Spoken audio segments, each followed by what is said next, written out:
आज़ादी के 77 साल होने को हैं, पर आज भी ग्रामीण क्षेत्रों में मूलभूत सुविधाओं के अभाव है। ग्रामीणों के साथ साथ स्कूली छात्र छात्राओं को भी गुजरना पड़ता है कीचड़ और दलदल भरे रास्ते से।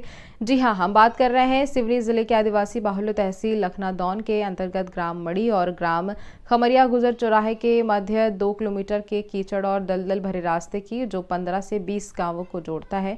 पर अत्यधिक कीचड़ होने से आवागमन प्रभावित होता है, जिससे स्कूली छात्र छात्राओं के शिक्षा अध्ययन भी प्रभावित होते हैं। जब हमने छात्र छात्राओं से बात की तो छात्र छात्राओं ने क्या कुछ कहा है, सुनिए, वीडियो में देखिए।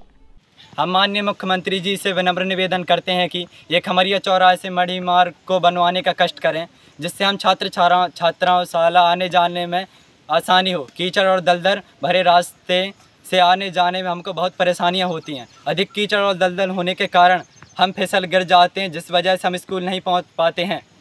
माननीय मुख्यमंत्री जी से विनम्र निवेदन है कि अगर सरकार के पास पैसा नहीं है तो हमारी छात्रवृत्ति काट कर सड़क निर्माण में लगा दें। हम सभी छात्र छात्राएं अपनी स्वेच्छा से छात्रवृत्ति छोड़ने के लिए तैयार हैं। इसके बाद भी अगर सरकार के पास हमारी सुनवाई नहीं होती है तो हम सभी छात्र छात्राएं धरने पर बैठने पर मजबूर होंगे। भाई साहब, आप लोग किस समस्या को लेकर एकत्रित हुए हैं? समस्या को जो लेकर इकट्ठे हुए हम लोग, इकट्ठे क्या, यहाँ से निकलना हम लोगों की समस्या सबसे बड़ी। आज सरकार हैं जो 75 साल हो चुके हैं, 75-77 साल अमृत महोत्सव मना रही है, विकास यात्राएं निकाल रही है।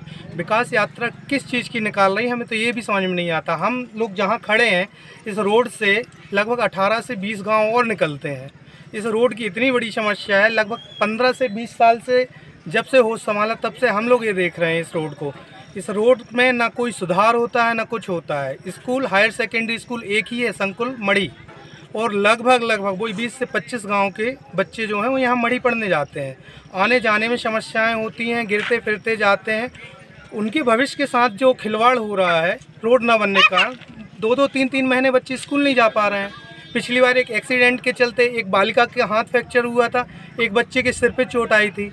ना शासन होश में आ रहा है, ना प्रशासन होश में आ रहा है, कोई अधिकारी नहीं सुनता है। विधायक के पास जाते हैं, विधायक जी मना कर देते हैं, सांसद जी के पास जा रहे हैं। भाई कौन सुनेगा हम लोगों की ये?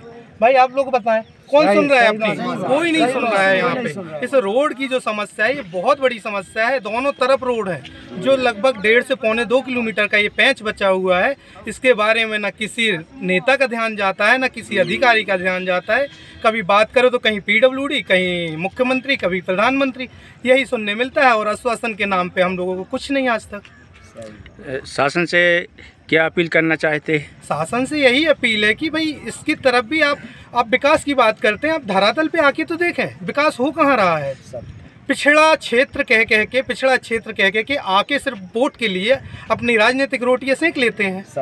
कभी यहाँ पे अगर आए वो खुद देखें, कभी कोई नेता निकल के देखे इस रोड से, उनकी गाड़ी नहीं निकलेंगी, पैदल तो दूर चलने की बात होती है।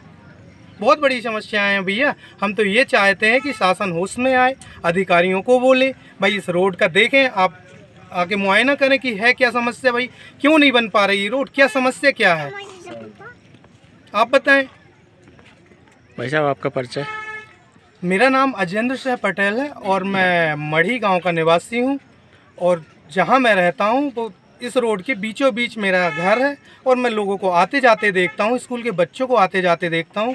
और इस रास्ते से बसों का भी संचालन होता है, लेकिन बरसात के समय ना बसें निकलती हैं, ना 2 व्हीलर जा पाती हैं, अच्छे से आ पाती हैं, ना कोई वाहन यहाँ से सुचारू रूप से ढंग से चल पाते हैं। कौन सा रास्ता है ये? मढ़ी से आते हुए ये खमरिया चौराहा है, यहाँ से खमरिया, पलारी, नीचे करपडोल, ऐसे लगभग 18 से 20 गाँव इस रोड से जुड़ते हैं। रोड की लंबाई कितनी है लगभग? लंबाई लगभग में अगर बात करें तो ये 1.5 किलोमीटर से 2 के बीच की कहानी है।